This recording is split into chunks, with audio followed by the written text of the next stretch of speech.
Okay.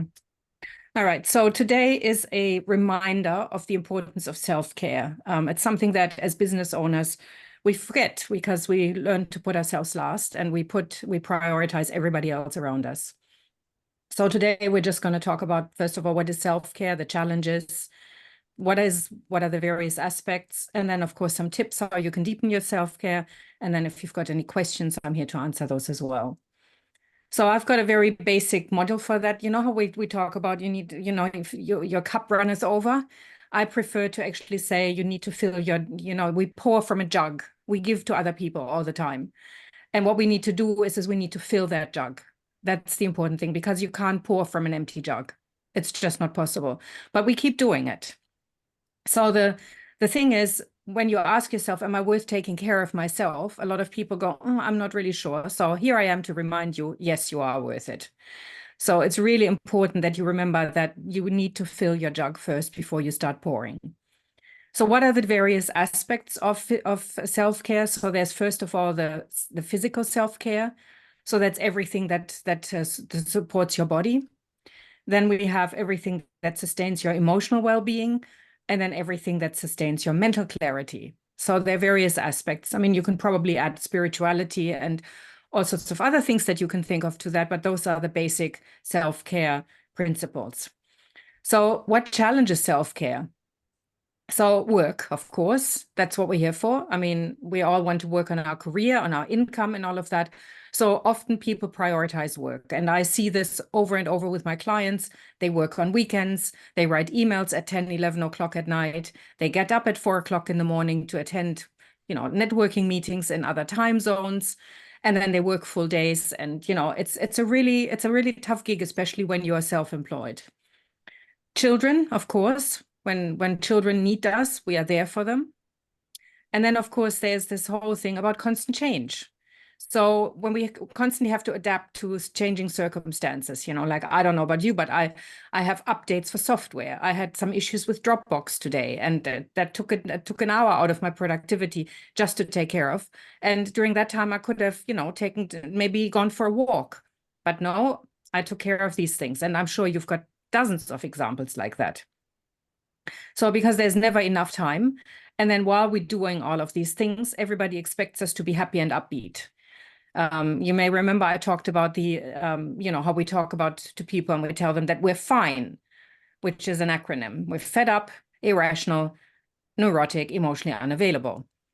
So please don't talk to me. I'm okay. And so when we're in that place, then self-care is often put on the back burner. And so because others first and we ourselves are last. So now I always go back to something. There's a method to my madness. So if I talk about something that you haven't heard of, please go to a previous recording and have a look at that. But you may remember I talked about needs for a while, and the fact that we need to take care of ourselves, so that where there are all these needs that we fulfill, and we forget about that. So when we talk about self and needs, the first thing that comes is the word selfish. And that's the focus on the self. And so that's a very negative, that has a very negative connotation. I mean, who wants to be called selfish? Nobody, right? And that's the problem when we're in a tribe, in a group, the word self doesn't really exist. So we need to be selfless in order to be part of a tribe. Because if we're not, then we're perceived as needy. We expect other people to fulfill our needs. So selfless, therefore, is the option, because that's where we get our kudos. This is where we get our support. But when we're needless, we suppress and ignore our needs. So it's really hard. These words are so loaded. Needless is often perceived as very positive, as a selfless, and selfish and needy isn't. So I'm proposing that we're changing the vocabulary and we're calling it selfing, which means, we take care of ourselves and we negotiate and fulfill our needs.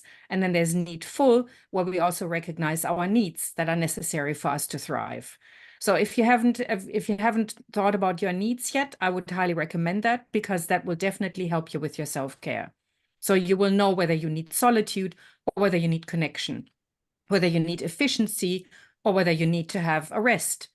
So all of these things, when you're really clear on that, that really helps, because if you're not, you're putting a kink in your hose of needs that flow all the time, and it's going to get very difficult. Because when we give all the time, this unhealthy selflessness can really lead to anger and resentment. And I see this when people say, I'm going on holidays, and other people go, what do you mean you're going on holidays? I can't afford to go on holidays, not because people don't have the money, but because they don't have the time, because they don't prioritize self-care.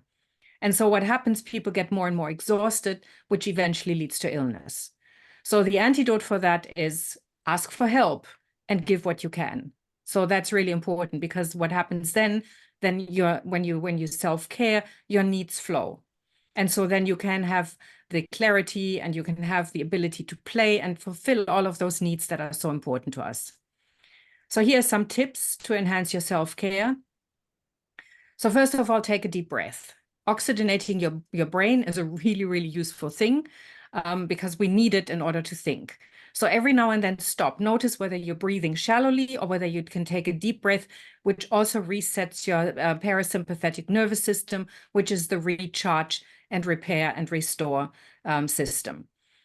Drink lots of water. Water is absolutely crucial, and Jacqueline will tell you all about that. Water helps with the production of saliva. It helps with digestion.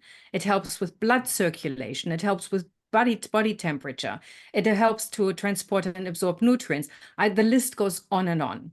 But what's really important is that dehydration impacts memory, attention, and your emotions. So if you're working with people and you're dehydrated, then it's going to be really difficult to regulate. And if you're thinking that a dry mouth is the first sign of thirst, it's actually the last. So the one thing that also supports dehydration is coffee. So for every cup of coffee, have a glass of water.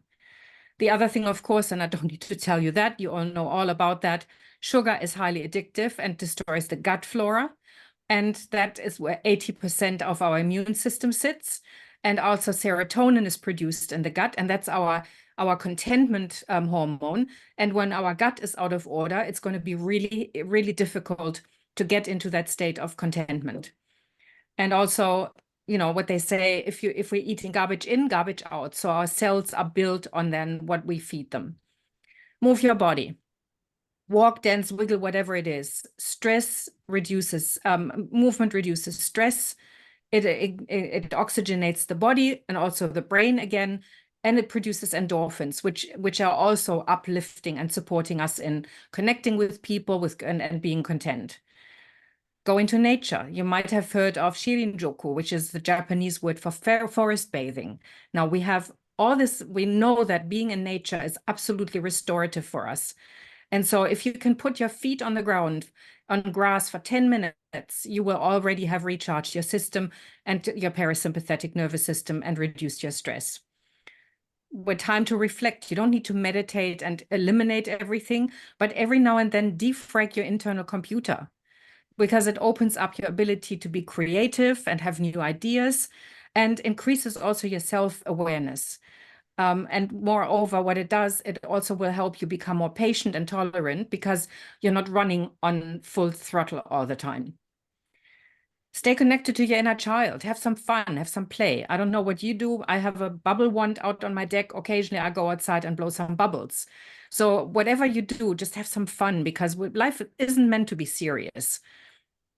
Maintain your social connections. Again, you know about that. If you want to have an indicator for longevity, this is it. This is more important for your life, for your longevity, than what you eat, what you drink, and what you smoke.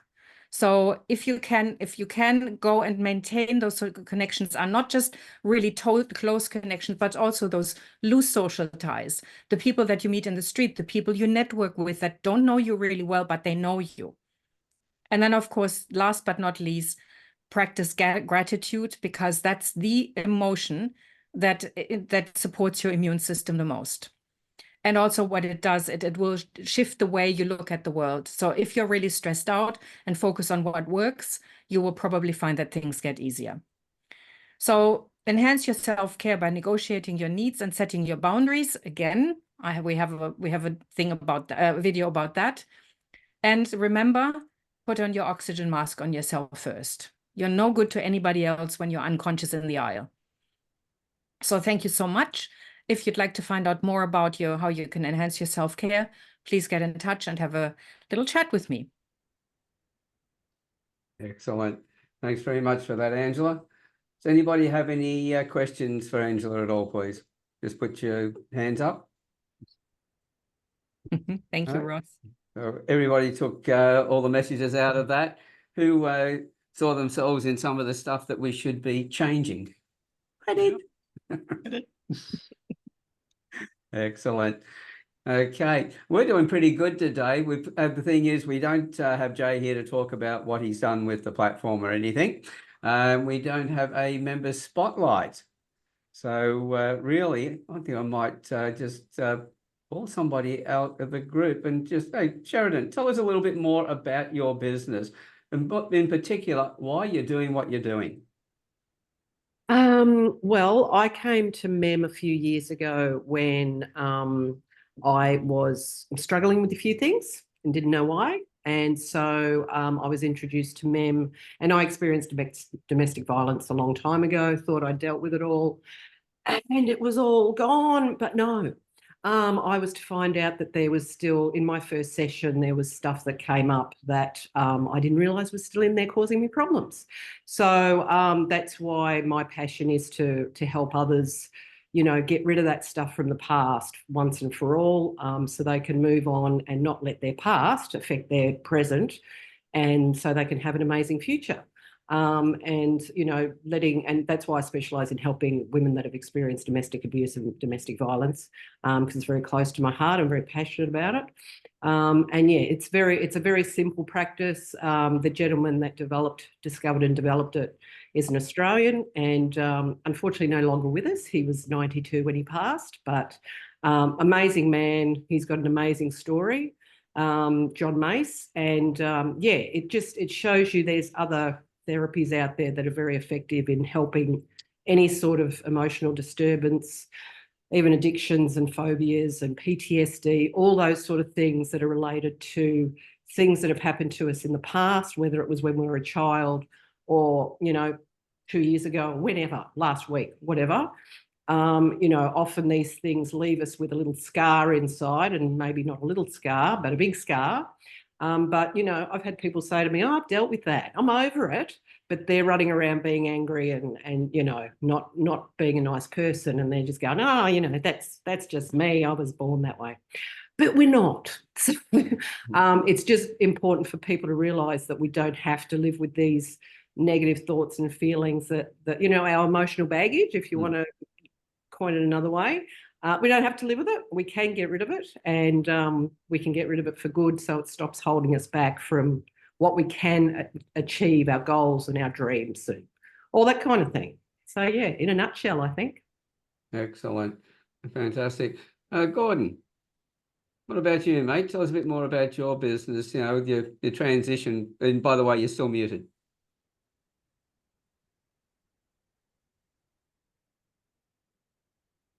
There you go. Thanks, Alan. I was off with the fairies. Sorry. You need to find the bottom of the screen to unmute. Yeah, I've been in property development. The biggest thing I've done was a 700 block subdivision. Built a couple of 65-unit apartment blocks, and I've built, I don't know how many blocks of townhouses, between 25 and 50, probably 20 or more over the years. So I've had a bit of experience, and I retired about 10 years ago, and my lady calls it my Jimmy Barnes comeback tour, because I've come back into it 4 times since then. Once to help a mate out that was getting a kidney transplant, and I went in to run his business for 6 months, and then there 18 months and tripled it. Wow. Which was a bit of a shock to him, because he thought he was good at it. And I just understood a bit more about business than he did. He was good at what he did, but business is different. And I'm currently working on a project with duplexes where the returns have been, even to me, quite high, right? They've been better than average, but it's been about the actual time spent sourcing the block to start with and getting the DAs through and making it work. And we've done pretty well with it. But over the last month, I've just organised some development funding, which is non-recourse lending, which has enabled me to go to people who haven't got the money to do developments on their own and use either superannuation funds or cash or equity in existing properties from as low as 50 grand up to 300 grand and get them into deals that are showing better than 40% returns. So it's opened the door to a whole new marketplace for me, and it'll probably allow me to work more in the area that I want to work in.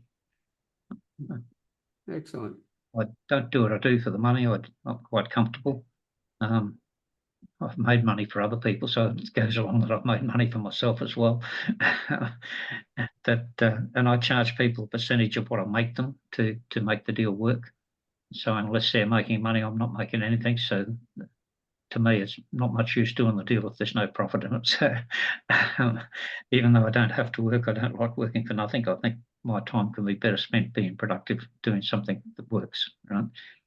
So the funding's pretty important. I've only got $5 million to work with so far, but that'll do 4 or 5 deals easily. And we can turn the money every 8 to 12 months. So it's quite a quick return, right? I've lost my belief in buying a property and keeping it for 20 years. I've probably never had a real solid belief in it because I was always a developer or always a renovator, where I'd buy the stock and flick it and make the profit straight away. But with the duplexes, I can combine that as immediate cash and long-term holding. So we build a duplex. If we're building for an individual, we build the duplex, we flick one side and keep the other, which allows them to regain their cash immediately to do another one. It means they can develop 4 or 5, maybe 6 properties in a 5-year period. If they want to keep going, they do another 3 and sell them on eventually and pay off the ones when they want to retire and end up with a decent income. So it's just a bit of a different look at how to make money. I've always understood you earn money or you make money or you create money. The money that the people that end up extremely wealthy are those that understand how to create the money. Because you'll never get rich earning money. That's just, and making money, I think you've got to hit on that little thing that makes it, but that's not always the case. So. Well, I like the ethics as far as making sure that your customers, your clients actually make money before you get paid. So that shows a lot of ethics in what you do. So that's really cool. So the people who come into that, if they invest, they're actually co-owners with other people in those properties. Is that right? They buy a unit in a unit, or they buy a number of units in a unit trust. And the unit trust has a unit trust agreement that's pretty savage. It's put your money in, shut up and go away until I give you the money back in short term.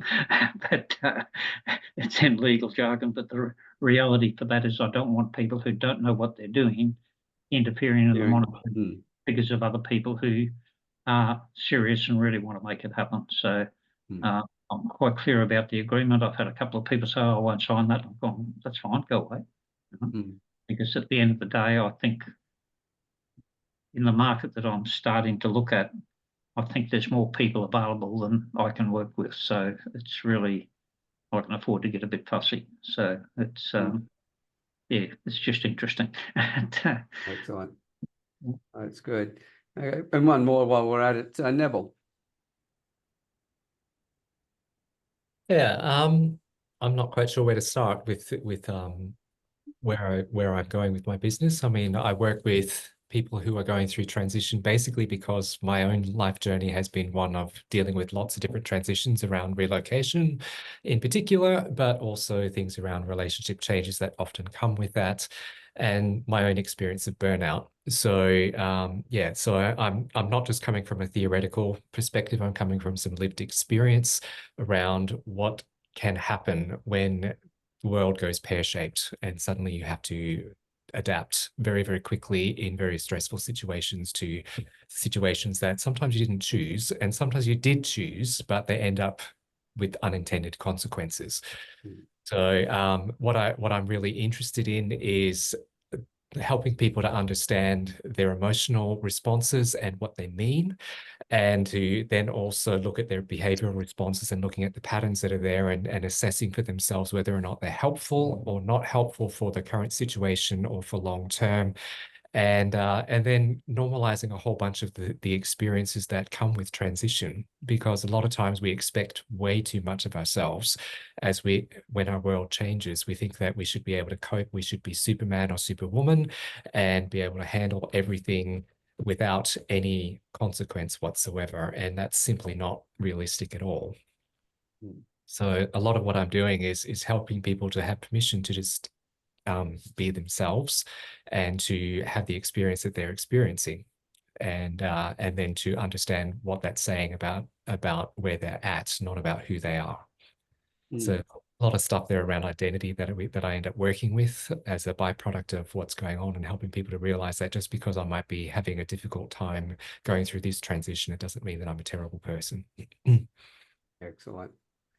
Yeah, well, that's 3 stories, and all stories different to each other, but something that you can sort of hear each voice was a bit of a rebirth. Gordon coming back to this several times, Neville realizing about his past, etc., and the same with Sheridan. So from what Angela was saying earlier on with that self-care and everything else, I think that's an extremely important thing to look at before we get into burnout, and also prepare ourselves for what's going along. What I'm going to do is I'm going to open up some breakout rooms. I'm going to let it just organise them for me, so it'll be just random selection. When you go into the breakout rooms, have a bit of a talk about that, and just talk about the things that you've been through with each other and the things that you've realised along the way and how you've changed what you might have been doing. This is a chance to really get to understand each other at a much deeper level again. So I'll just set this up now, recreate. And I'm going to do this automatically. And what do we have? No, I'll just make it 3 rooms. That should make it an interesting discussion. And there we go. And recreate. Open all rooms. There we go. They should be coming up now.